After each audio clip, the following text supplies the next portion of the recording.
मैं हूं आलिया, आप देख रहे हैं ब्रेकिंग बैरियर्स। आप सबको अपने प्रोग्राम में वेलकम करती हूँ। हमारे साथ हस्बे मामूल मौजूद है अमेरिका से, very well known personality from America, politician है, पॉलिटिकल एनालिस्ट हैं और फॉर्मर प्रेसिडेंट ट्रम्प के एडवाइजर भी हैं। हमारे साथ मौजूद है साजिद तार साहब। साजिद तार साहब, thank you so much for joining my show sir.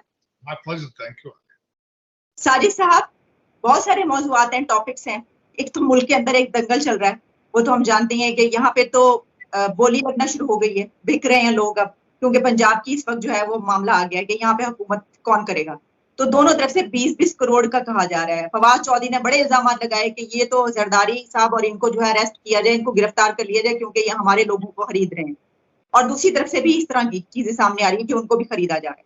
लेकिन इससे पहले कि हम इस तरफ आए, बहुत अहम हम मामला देख रहे हैं कि इस वक्त दुनिया के जो सिनेरियो है उसमें हमने देखा कि जब पुतिन पहुंचे हैं वहां पर ईरान में, तो उनकी मुलाकात तैयब उर्दवान और फिर ये कि अली खामनेई और इसके अलावा जितने और बहुत सारे वहां पे लीडर थे उनसे हुई। तो आप उसकी क्या देखते हैं, क्या इम्पैक्ट देखते हैं इस रीजन पर और फिर इसके अलावा मिडिल ईस्ट में, या उसका आप देख रहे हैं कि मुस्तकबिल में क्या सोच रहे हैं, वो क्यों मिले ऐसा? और फिर इसके अलावा फिर हम आगे भी चलेंगे, कुछ और जो पेशरफ्त हो रही है उस पर भी बात करेंगे। सबसे पहले sir, over to you, Iran पर आप क्या कहना चाहेंगे? Thank you Alia. सबसे पहले तो मैं थोड़ा सा बैकग्राउंड बताना चाहूंगा कि ईरान और रशिया और ये जो नया ट्राइका, इसको मैं कहूंगा कि नया ट्राइका बन रहा है, ये उस रीजन में क्या हो रहा है। बाइडन के तीसरे दिन, अभी बाइडन साहब को अपना राउंड अप जो ट्रिप था, उन्होंने 3 दिन हुए उनको वापस गए। सबसे पहले बैकग्राउंड बताना चाहूंगा, वजूहात इसकी बताना चाहूंगा, उसके बाद इनके ऑब्जेक्टिव क्या है, ये मैं 3 चीजें इसको डिस्कस करना चाहूंगा। सबसे पहले तो इसमें ये बताना चाहूंगा कि दोनों आइसोलेटेड रेजीम्स हैं। एक उनमें कॉमन चीजें ये है कि वेस्टर्न सिविलाइजेशन दोनों से बेजार है, बड़े अरसे से उनको कॉर्नर करने की कोशिश की जा रही है, रशिया को और ईरान को। दूसरा, इनके कॉमन दुश्मन है, इनको इकट्ठा करने की वो वजह है। तीसरा पॉइंट ये है कि 1651 से लेकर आज तक 5 जंगें भी लड़ चुके हैं एक दूसरे के साथ, ईरान और रशिया। अगली बात जो है, इनका 2015 का आपस में एटॉमिक एग्रीमेंट मौजूद है। रशिया 82 टन जो है यूरेनियम वो बेच चुका है ईरान के पास। यहाँ ये भी बताना चाहूंगा कि ईरान, लोग उसको अंडर एस्टिमेट करते हैं। ईरान के 25 एग्रीमेंट है, कोऑपरेशन एग्रीमेंट विद चाइना। अब मैं ये बताना चाहूंगा कि इसका इस वक्त इसकी क्या इंपॉर्टेंस थी। एक तो अमेरिका, मैं ऑब्जेक्टिव पहले बात कर लेता हूं, उसके बाद बताते हैं ऑब्जेक्टिव क्या इसमें से अचीव करना चाहते हैं। एक तो अमेरिका की जो सैंक्शंस हैं उस एरिया के अंदर, उसको अंडरमाइन किया जाएगा, ये डिस्कस होगा। उसके बाद वहां पे बात ये होगी कि ईरान और अपना जो उनका 2015 का एग्रीमेंट है एटॉमिक, उसको रिविजिट करेंगे, देखेंगे क्या हो सकता है। उसके बाद जो बात $40 बिलियन का ऑयल एग्रीमेंट हो चुका है।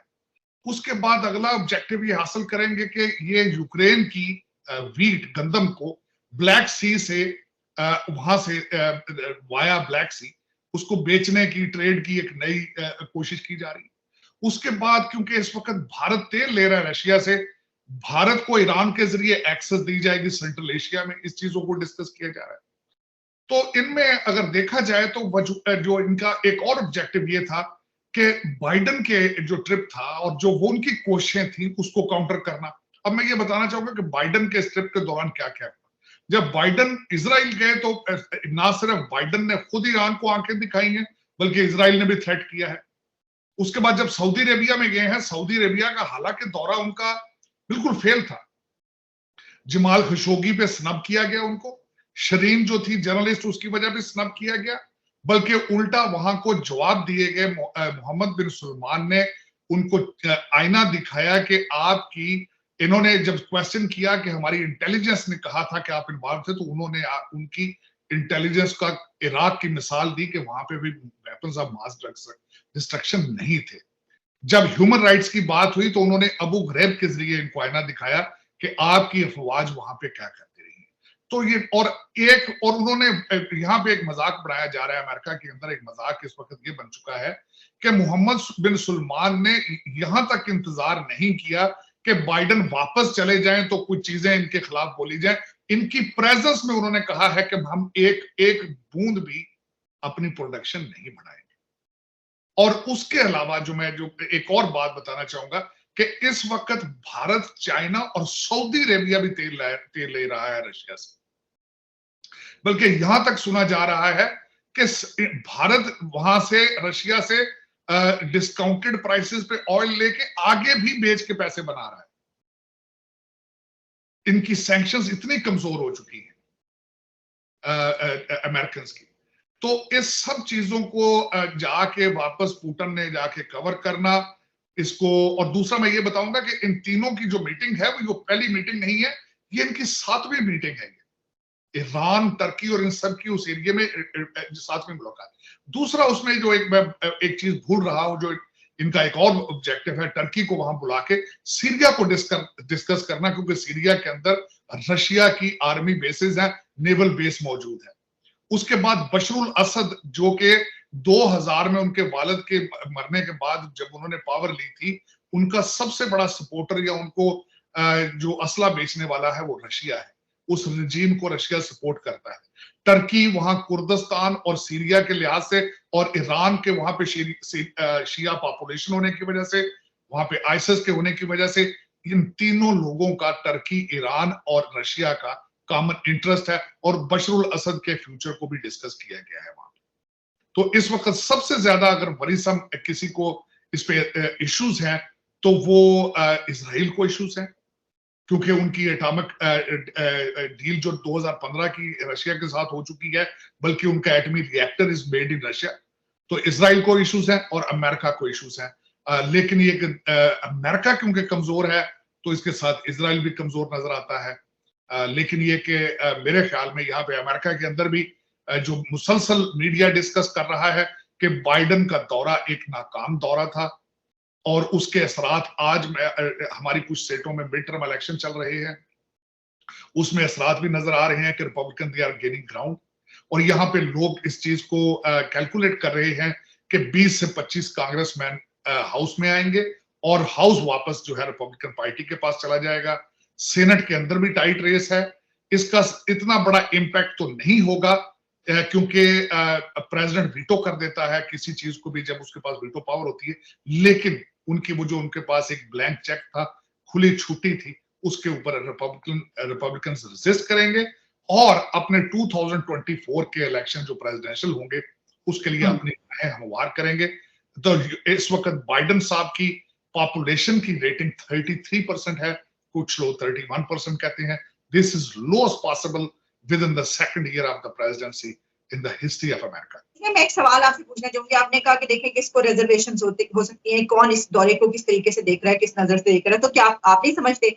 आपने इसमें एक बात ये बताई कि देखिए वहां पर जो है वो इंडिया को भी वहां पे रास्ता देने के हवाले से, सेंट्रल एशिया की जब हम बात करते हैं तो उसमें ये भी बात होगी, अब आगे चल के ये भी डिस्कस हुआ होगा और ये भी एक एजेंडा है। तो आप समझते हैं कि पाकिस्तान को फिर इस पे इस नजर से देख रहा है कि पाकिस्तान को रिजर्वेशन होंगी, क्योंकि ईरान का चाबहार और पाकिस्तान का जो ये एक ताल्लुक है इंडिया से, इसके बीच वो आप जानते हैं कि वहां उसके हवाले से हम किस किस्म का यहाँ पे नजरिया रखते हैं। डेफिनेटली पाकिस्तान को इस वक्त अगर देखा जाए तो पाकिस्तान किसी भी पोजीशन में नहीं है, किसी भी टेबल पर बैठने की पोजीशन नहीं है, क्योंकि आपके अंदर पॉलिटिकल इंस्टेबिलिटी है, आपके इंटरनल इश्यूज इस हद तक बढ़ चुके हैं कि आप बाहर किसी चीज पे तवज्जो ना आप दे सकते हैं, ना आपको इंपॉर्टेंस दी जाएगी। मैं चाह रहा था कि किसी तरीके से मेंशन करूं, श्रीलंका जब बैंकरप्ट हुआ था तो वहां डॉलर 230 रुपए का था, आपका 225 का बिक रहा है। और दूसरा जो पंजाब में जो कुछ हो रहा है कि दोनों पार्टियों ने 188 कमरे बुक करा लिए हैं। उसके बाद राणा सनाउल्लाह साहब ने स्टेटमेंट दे दी हम लोग 5 लोग इधर उधर हो जाएं। उसके बाद मेरा मकसद है जो दूसरे पीटीआई के बुज़रा जो बयान दे रहे हैं, आपका क्या ख्याल है इन सर्कमस्टांसेस में? आईएमएफ, अगर आप बैंकर हो, मेरा ये क्वेश्चन होगा, अगर आप बैंकर हो, आप पाकिस्तान को पैसे देंगे? जहां पे मेरा मकसद इतनी इंस्टेबिलिटी हो कि आपके प्राइम मिनिस्टर को कहा जा रहा है कि ये सिर्फ मोटरवे का प्राइम मिनिस्टर है। कुछ लोगों ने कल परसों ट्वीट किया कि he is just 25 miles around the Islamabad, he is the prime minister of that area. In circumstances में कोई भी बंदा पैसा देगा आपको, और अगर पैसा नहीं देगा, मेरा इन दोनों पार्टियों से रिक्वेस्ट है, हर पाकिस्तान अपने इंटरनेशनल क्राइसिस से किस तरह निकलेंगे? हकीकी आजादी के ख्वाब देखना बड़े आसान है, लेकिन मुझे हकीकी इंडिपेंडेंट पॉलिसी किसी ने बताया है आज तक कि हम भाई मुर्गियां बेचेंगे तो किस तरह बेचेंगे, हम बछड़े बेचेंगे तो कहां बेचेंगे, उसकी मार्केट क्या है, उसका तरीकाकार क्या है। कभी आज तक किसी पाकिस्तानी ने खड़े होकर यह क्वेश्चन किया हो कि हमारे सुहाने ख्वाबों की ताबीर किस तरह होगी। ये रियासत मदीना, या तो फिर आप मुझे बताएं, रियासत मदीना की डायरेक्शन तो ठीक है, वो तो अफगानिस्तान की तरफ जाएगा। वहां पे वो अगले दिन उनके वो जो रूलर आए हैं अगले दिन, उन्होंने बिल्कुल आगे काबुल के अंदर कहा है कि शरिया is the only way we have to go. लेकिन शरिया को डिफाइन तो करो ना। मैं यहाँ पे थोड़ी सी इंटरेस्टिंग बात बताना चाहूंगा। एक दफा बहुत बड़े मजहबी स्कॉलर थे, मेरी उनसे इंटरेक्शन हुई पाकिस्तान के अंदर। मैंने उनसे ये पूछा, तारिक जमील तो नहीं थे? नहीं, तारिक जमील वो हमारे थे, वो ही वो चेयरमैन थे नजरियाती काउंसिल के, अथॉरिटी थे इस्लामिक लॉ पे। मैंने ये क्वेश्चन किया अपनी मुलाकात के दौरान कि मौलाना मुझे सिर्फ बता दें इस वक्त दुनिया में इस्लामिक रूल, इस्लामी शरिया पॉइंट ऑफ व्यू से कितने इस्लामिक कंट्रीज मौजूद हैं, इंक्लूडिंग सऊदी अरेबिया। उन मौलाना ने, जो कि खुद अल अजहर से पढ़े हुए थे, he was chairman of the इस्लामी नजरियाती काउंसिल, उन्होंने कहा था इस वक्त इस्लामी रूल से, इस्लामिक पॉइंट ऑफ व्यू से एक भी मुल्क ऐसा नहीं है जो शरिया पे 100% चल रहा, क्योंकि हमने शरिया के नफाज को नामुमकिन बना दिया गया है। हमने इस मजहब के साथ खिलवाड़ किया है, हमने इसको कारोबार बना दिया है। तो खान साहब का ये जो आइडियोलॉजी है ना, ये मजहब कार्ड खेलना itself is a dangerous philosophy. देखिए, मैं हमेशा ये कहता हूं, बल्कि ये इस वक्त बड़ा इशू है, और ये खान साहब का खैर अकेले का नहीं है। आपके बॉर्डर से दूसरी तरफ भी मजहब कार्ड खेला जाता है। बिलखसूस जिन ममालिक में तालीम की कमी होती है, फुकदान होता है, वहां ये कार्ड बड़ा अच्छा बिकता है, चलता है। गद्दारी का कार्ड बड़ा अच्छा बिकता है, मजहब का कार्ड बड़ा अच्छा बिकता है, और खासकर आपके पड़ोस में अगर ड्रोन अटैक लेटली जो हमारे बराक ओबामा ने किए हो, तो फिर एंटी अमेरिकन कार्ड भी बिकता है, और वो बिक रहा है। लेकिन मेरा ये क्वेश्चन नहीं है, जो भी रूलर हो, मैंने कई दफा लिया आप वर्क करने की कोशिश की। I have no political affiliation in Pakistan, my party is Pakistan, पाकिस्तानियत is my love is for Pakistan. मुझे कोई ये बता दे कि डॉलर को किस तरह नीचे लाना, मुझे कोई ये बता दे हमारा फ्यूचर, मुझे सिर्फ एक कोई सियासतदान एक जवाब दे दे कि बगैर कर्जों के, बगैर हकीकी आजादी कैसे पा सकते। आप जहां से पैसे मांगेंगे उसकी शराइत साथ आएंगी। अब मुझे एतराज इस बात का है, दो तीन एतराज अगर आप इजाजत दें तो अर्ज करूं। दो फाइनेंस मिनिस्टर खान साहब के दोनों पीपल्स पार्टी के थे, दोनों IMF के मुलाजमीन थे, ठीक। उनका इंटरेस्ट जो था IMF था, यहां से गए थे। अब मेरा तीसरा एतराज यह है कि तीसरा महीना इस वक्त शहबाज शरीफ साहब को गवर्नर स्टेट बैंक अपॉइंट ही नहीं कर सके। मुझे ये को बताएं कि आपकी डायरेक्शन क्या है। अफसोस कि मैं जितना भी अफसोस करूं कम है। उसकी वजह यह है कि हमारी सिमत जो है वो बिल्कुल अफगानिस्तान, बिल्कुल, और this is what the people wanted it. मैं हैरान होता हूं, अमेरिका के अंदर मेरा एतराज था पिछली दफा जो बाइडेन जब इलेक्शन कहते हैं जीते थे, मेरा एक क्वेश्चन था, क्या अमेरिकन सोशलिज्म चाहते हैं? ये क्वेश्चन था मेरा। मैं हर अमेरिकन से ये पूछता था कि क्या आप सोशलिस्ट कंट्री बनना चाहते हो? जाहिर है आपने डेमोक्रेट जीता, एक फार लेफ्ट का बंदा जो है उसको प्राइम मिनिस्टर बना लिया है, तो क्या आप चाहते हैं कि अमेरिका जो है, अमेरिका सोशलिस्ट कंट्री बन जाए? मेरा यही क्वेश्चन है। अमर बिन मारूफ के पीछे मोरे लगाने वाला का भी, TLP 2 वालों का भी मेरा क्वेश्चन ये है, क्या आप अफगानिस्तान बनना चाहते हैं? मेरा ये क्वेश्चन है जी। अब तो ये हालात होंगे कि अफगानिस्तान भी जो है वो हमें जब कहते हैं कि कोयला चले अफगानिस्तान से खरीदेंगे, तो वो कहता है कि वो कीमत बढ़ा देता है, पहले एक दफा बढ़ाता है फिर दोबारा बढ़ा देता है, और जब हमारा डेलीगेशन पहुंचता है तो उसकी कीमत आसमानों पे पहुंचा देते हैं वो। अब ये तो हमारे बरादराना ताल्लुकात है, हम बात कर रहे हैं, कौन हमारी मदद करेगा? हमारे साथ जो बरादराना ताल्लुकात है वो ये कर रहे हैं हमारे साथ। उनको इस वक्त दुनिया में कतर रिप्रेजेंट कर रहा है, उसके बाद उनके दफाई कॉन्ट्रैक्ट भारत के साथ है, और आपके ऊपर उनके TTP के हमले हो रहे हैं, आपके साथ ये रिलेशनशिप है वो तो, और उनकी करेंसी आपकी करेंसी से बेहतर है इस पर। लेकिन मैं जो मेरे लिए एक लम्हा फिक्रिया है वो ये है कि किसी ने कभी आज तक क्वेश्चन पूछे ही नहीं है कि हमारी मुआशी आजादी किस तरह होगी। हम किस तरह बचेंगे, हम श्रीलंका से किस तरह बच सकते हैं। 188 कमरे करा दिए इन्होंने। इस वक्त पीसी में भी 188 कमरा है, मेरा ख्याल वारी में भी 188 कमरे होंगे। राना सनाउल्लाह साहब ने कह दिया कि 5-6 बंदे इधर उधर हो जाए। जरदारी साहब, आप बल्कि मैं थोड़ी सी करेक्शन करना चाहूंगा कि आलिया आपने खैर 20-20 करोड़, लेकिन आज अभी जो बीबीसी आपके प्रोग्राम में आने से पहले मैं बीबीसी पर गया था, तो खान साहब ने वहां 30-30 करोड़ का बजट दिया है कि हमारे एमपीए 30-30 करोड़ में बिक रहे हैं। तो ठीक है, खान साहब को अगर ये पता है कि 30-30 करोड़ के बिक रहे हैं, तो उन्हें ये क्यों नहीं पता चल रहा कि 225 का डॉलर हो चुका है। अच्छा, मैं उसके 225 के डॉलर को थोड़ा डिफाइन करना चाहूंगा। आपने कभी एक सेकंड के लिए सोचा है कि जब डॉलर प्राइस गेन करता है, रुपया गिरता है, आपके कर्जे कितने गुना बढ़ जाते हैं? क्योंकि कर्जे आपके जो है वो रुपीज में नहीं है, आपके कर्जे डॉलरों में। आप बैठे बिठाए जमीन में किस तरह धंसते जा रहे हैं, कभी सोचा किसी ने ये बात? लेकिन ये कि अफसोस के इनको लालच इनको इतना पड़ चुका है, जिनके बच्चे लंदन में बैठे हैं, जिनकी, मुझे एतराज, मैं छोटी सी बात है अल्लाह पे अपना पॉइंट करूंगा, एतराज है इस वक्त आपके जो मजहबी पेशरवा है उनके बच्चे भी लंदन बैठे हैं। दूसरा एतराज है मुझे, शहबाज शरीफ साहब टर्की गए हैं, अपनी फैमिली को ऑफिशियल मीटिंग में बिठाते रहे हैं, अपने भतीजों को, अपने लड़कों। सऊदी अरेबिया के अंदर उनको प्रोटोकॉल लेके देते रहे हैं, ज्यादती करते रहे हैं। लेकिन इन चीजों को कौन रोकेगा, कौन रोकेगा? खान साहब दुनिया के बच्चों को और बच्चियों को कहते हैं आओ नाचो भी, गाने भी गाओ यहाँ आके, और यहाँ पे सब कुछ करो और जिहाद करो, लेकिन अपनी औलाद जो है उसको वो कहते हैं कि आप किंग्स कॉलेज में पढ़ो, ठंडे माहौल में बैठो, लंदन में बैठो। लोगों को कहते हैं आके मेरे लिए गोलियां खाओ, निकलो बाहर। कि इसको कौन चैलेंज करेगा? चले इनको भी छोड़े। लेकिन एक मेरा समझता हूं कि हर पाकिस्तानी का हक बनता है कि इन दोनों पार्टियों से ये पूछें कि हमारी मुआशी आजादी का क्या होगा। हकीकी आजादी तो हमने अचीव कर ली, 15 सीटें ले ली ना।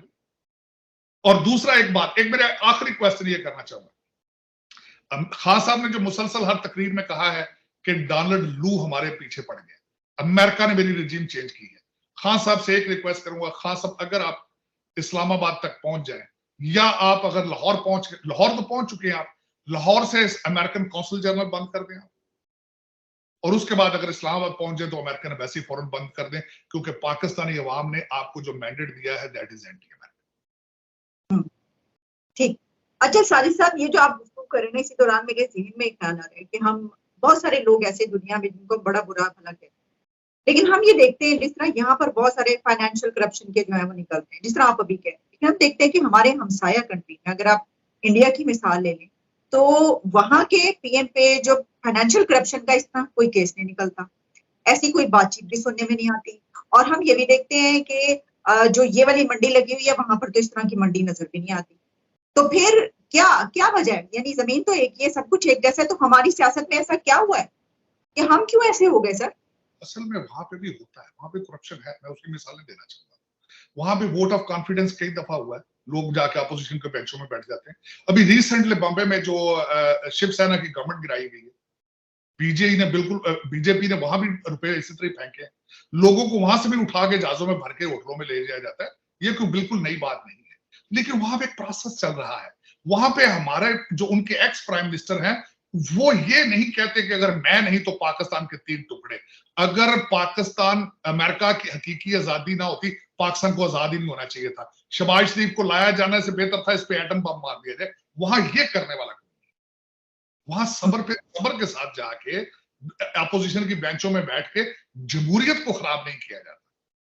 मुझे ये बताएं, मैं आपके देखने वालों को कहूंगा रिसर्च करें, मुंबई के अंदर जो इस वक्त शिवसेना की गवर्नमेंट गिरी है, क्या जो शिवसेना का जो उस वक्त उनका जो इस वक्त हेड है, क्या वो तखरीबकारी करने के बारे में सोच रहा है? वो कहता है कि मैं आग लगा दूंगा मुंबई को। तो लेकिन ये डिफरेंस है, करप्शन है वहां पे भी। और दूसरा, मैंने हमेशा ये कहा था कि देखें वहां पे नेशनलिस्ट मूवमेंट चली। मोदी साहब is a very intelligent person. उन्होंने एक फार्मूला जो इजाद किया है, वो उनकी एक बैकबोन है कि मैंने मेजॉरिटी में से मेजॉरिटी के वोट लेने हैं। मेजॉरिटी हिंदुओं की है और उनमें से मेजॉरिटी हिंदुओं को खुश करके वोट किस तरह लेने हैं। और जब तक उनका ये फार्मूला चलता रहेगा, बीजेपी की गवर्नमेंट खत्म नहीं हो सकती। और उन्होंने इस पे देख लिया है वो उसकी कि हिंदुओं को खुश किस तरह करना है, मुसलमानों को दबा के, कश्मीर को दबा के पाकिस्तान का कार्ड यूज करके उन्होंने ये सारा करना है। लेकिन उसमें एक बात उन्होंने खासकर ये की है कि उन्होंने अपने जो नेशनलिज्म की मूवमेंट थी उसको स्टेरॉइड्स पे रखा है। उनको टीमें अच्छी मिल चुकी हैं। आज मैं बल्कि बुक पढ़ रहा था नरसिम्हा राव के बारे में, हैफ लायन, क्योंकि आज ये जो भारत की सुप्रीमेसी या दुनिया के अंदर जो मिनी पावर बन रहा है, इसमें मोदी साहब का सारा कमाल नहीं है, इसमें डॉक्टर मनमोहन सिंह को भी क्रेडिट जाता है। और ये कुछ सालों में नहीं हुआ, इसके पीछे एक लंबा टाइम है। दूसरी, मैं अगले दिन एक और जो मेरी एक अपनी असेसमेंट है, वहां की तालीमी इंस्टीट्यूशन, उनकी यूनिवर्सिटियां इतनी स्ट्रांग हैं कि वहां के पढ़े हुए लोग आके इस वक्त फेडेक्स के चीफ सीईओ बन चुके हैं, गूगल के सीईओ बन चुके हैं, माइक्रोसॉफ्ट के सीईओ बन चुके हैं, मास्टर कार्ड के सीईओ बन चुके हैं, और वो आके उन्होंने अमेरिका के भी नर्व सिस्टम पे छा चुके हैं। उनके इंस्टीट्यूशंस इतने अच्छे हैं। और हमें चाहिए कि अगर हम कुछ चीज नई इजाद नहीं कर सकते तो कॉपी कर लें। नफरतें दरवाजे बंद करने से तरक्कियां रुक जाती हैं। लेकिन साहिर साहब, अभी जो आपने अभी एक बात की कि वहां पे भी ऐसा होता है, चलिए हाँ ठीक है, ये सब कुछ जो है सियासत में तो क्यों होता है वहां पे भी। लेकिन हमने ये भी देखा कुछ दिन पहले जो एक वीडियो वायरल हुई कि वहां पे जो तोशाखाने के तोहफे हैं वो साथ नहीं लेके, वो तो लिया ही नहीं, उन्होंने कभी भी नहीं लिया। ये बताया कि जी कभी लिया ही, ऐसा भी तो होता है। बिल्कुल नहीं, वहां पे उसमें वजह यह है ना कि वहां पे हाइब्रिड सिस्टम नहीं मौजूद, उस पर सिस्टम नहीं मौजूद। मैंने बल्कि एक, अगर आप हिस्ट्री में कुछ आप देखने वालों को एजुकेट करें कि इंदिरा गांधी को कई दफा वहां की जो अफवाज है उन्होंने कहा था, जब इमरजेंसी लगाई इंदिरा गांधी ने, कि आप अगर इजाजत दें तो हम आपको स्ट्रॉन्ग करें, हमने we have made a plan to support your government, उनको इमरजेंसी। लेकिन वो कहते हैं कि जिस तरीके से इंदिरा गांधी बिहेव, उन्होंने जब उनसे वो आर्मी जनरल उठ के गए थे बाहर, तो उन्होंने फौरन कहा था कि इनके वापस पहुंचने से पहले इनका रिजाइन ले लिया जाए। तो असल में ये चीजें फिर कौमियत, देखे ना, कौमियत होती चीज, नेशनल। मैं हमेशा सबसे बड़ा इस चीज का कायल हूं कि Nations can not survive without nationalism. हमारे नेशनलिज्म किधर है? इस्लामाबाद या कोई फर्दे वाहिद ऐसा इकोनॉमिक फार्मूला क्यों नहीं दे रहा इस कौम को अपने पांव पे खड़ा होना? हर पढ़े लिखे बंदे को पता है कि आपकी मुआशी आजादी के बगैर आपकी हकीकी आजादी पॉसिबल नहीं। हर बाशऊर आदमी को पता है। लेकिन किस तरीके से कौम को बेवकूफ बनाया जा रहा है और कौम बन रही है। सबसे बड़ी बात यह है कि चूरन बेचा जा रहा है और बिक रहा है। मुआशी आजादी नहीं है, हकीकी आजादी है। मेरे ख्याल में देखें, दो चार चीजें मैं बताना चाहूंगा। इस वक्त 500 रुपए का लीटर है इस वक्त श्रीलंका, और गाड़ियां और मोटरसाइकिलों में पेट्रोल नहीं बेचा जा सकता, दे आर बैन। सिर्फ बसें, पब्लिक ट्रांसपोर्टेशन को तेल बिकता है। 500 रुपए का लीटर है वहां। तो देखें, ये अगर आपकी ये कोई क्वेश्चन करने वाला नहीं है, कोई पूछने वाला नहीं है। अब तो खैर आप तैयारियां शुरू हो चुकी। इन 15 सीटों के साथ मुझे आपको 4 उस्मान बिजदार नजर आने शुरू हो चुके हैं। मुझे नए रिंग रोड आने शुरू हो गए नजर। मुझे उसके बाद पीका नजर आ रहा है दोबारा। उसके बाद मौसम बेग नजर आ गए। मुझे तूर साहब की जो फैंटी है वो नजर आ गई। मैं तो वाकई जाती तो ये this is what the come back of it. और सारे इस वक्त आसपास जो बच्चे बैठे हैं, इलेक्टेड कोई भी नहीं है, किसी का हल्का मौजूद नहीं है। जो इस वक्त जो स्पोक्स पर्सन है उनके, वो सियासतदान ही नहीं है। वो सिर्फ एक बैग लेकर गए हैं, अपने बच्चे अमेरिका छोड़कर गए हैं। उनको आने में कितनी देर लगेगी? एक वन वे टिकट चाहिए होगा। ठीक, बल्कि सर वो शहबाज गिल जो है वो कितना ज्यादा बोलते हैं ना, ये अमेरिकी साजिश पे भी उठा रहे थे, ये डिसाइफर जो है, तो वो खुद उनकी सिटीजनशिप अमेरिका की है। तो उनको तो एहतजाज में इमरान खान का साथ देने के लिए सबसे बड़ा काम उनको ये करना चाहिए कि वो कहे मैं तुम्हारी सिटीजनशिप तुम्हारे मुंह पे मारता हूँ। ये नहीं कर रहे। ये नहीं, वो उसके लिए नेशनलिज्म चाहिए। मैं मुझसे पूछे ना, मैं एक ट्रम्पस्टर हूं।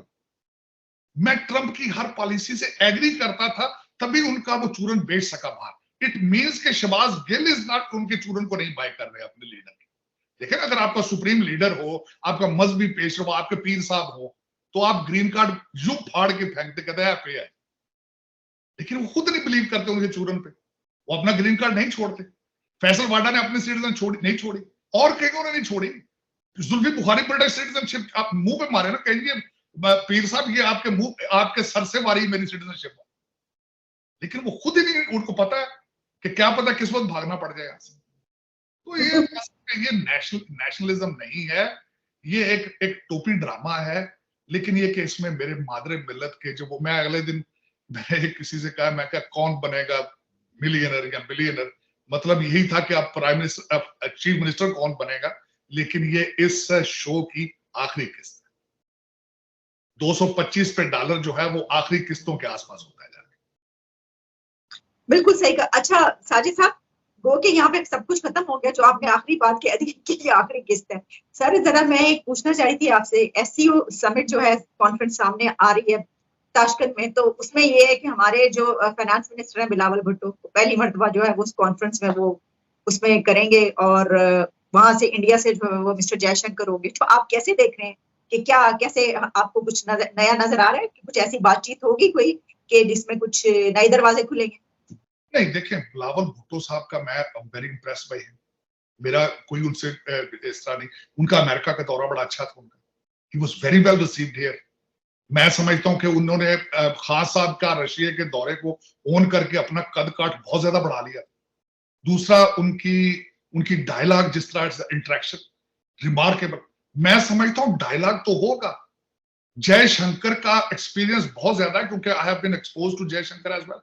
Doctor Jaishankar has served here in the Washington DC, और मैं यहाँ पे डिप्लोमेटिक सर्कल्स में I have been friends with many of them, क्योंकि this is how I socialise.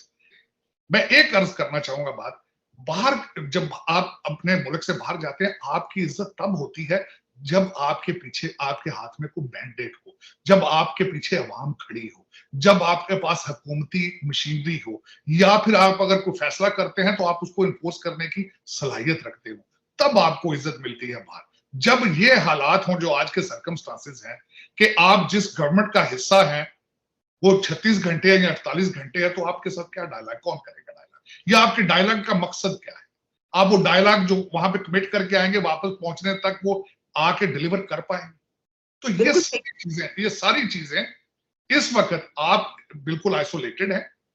आपके जितने, मैं अर्ज करना चाहूंगा, असद मजीद साहब जिस तरह साइफर भेज रहे थे, आपके हर एम्बेसडर जो इस्लामाबाद में बैठा है वो भी साइफर भेज रहा है।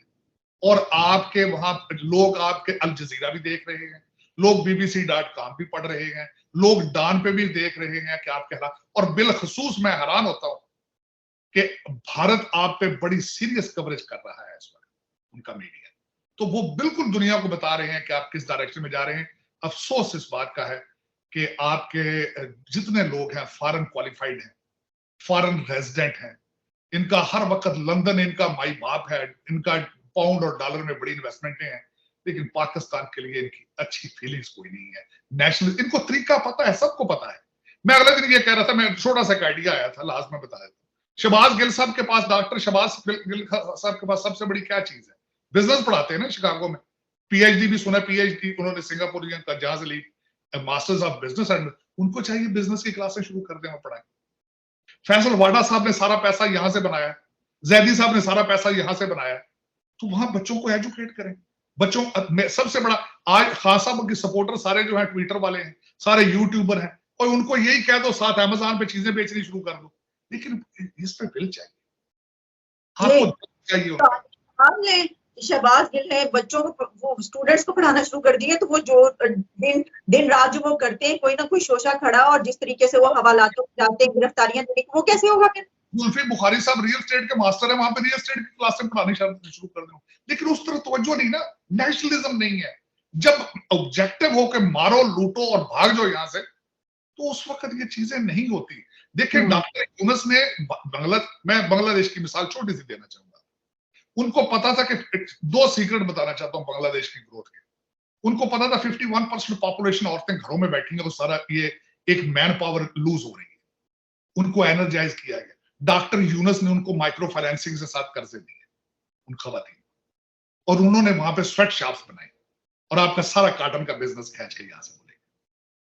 तो ये आइडिया किसी ने, लेकिन किसी के किस्मत में तो होना चाहिए। लेकिन अफसोस है यहां पर डॉक्टर यूनुस कोई नहीं है।